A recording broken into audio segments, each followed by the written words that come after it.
Now it's time for Moments That Motivate with humorist Tim Lovelace. There are about 4 homes on the backside of our neighborhood that are actually outside of the city limits. One of those homes happens to be ours. The nice thing about technically living in the county is that we don't have to pay city taxes. The flip side is that the garbage truck doesn't visit the last 4 homes on our street, so I make frequent trips to the county dump. Now the saying goes, one man's trash is another man's treasure. But in light of my many trips to the dump over the years, I think the saying should be, one man's trash smells just as bad as another man's trash. Well, this past fall, I took a couple of bags of garbage to the dump, and when I opened the door of my truck, the smell outside was worse than usual.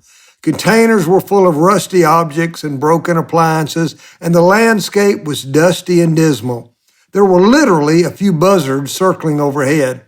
As I looked around, I spotted some yellow wildflowers that were absolutely gorgeous. The sun magically shined down on them, and they were thriving. I walked over to where they were and started taking some pictures. I'm sure the landfill workers thought I was weird, but they're not the first to think that.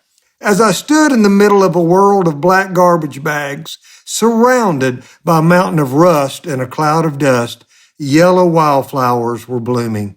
You know, life can be hard, but even in the difficult moments, we can have a choice about where we place our focus.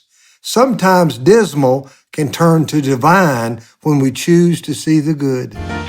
To learn more about humorist, speaker, and storyteller Tim Lovelace, or to find out when Tim will be in your area, go to timlovelace.com and be sure to follow Tim on social media.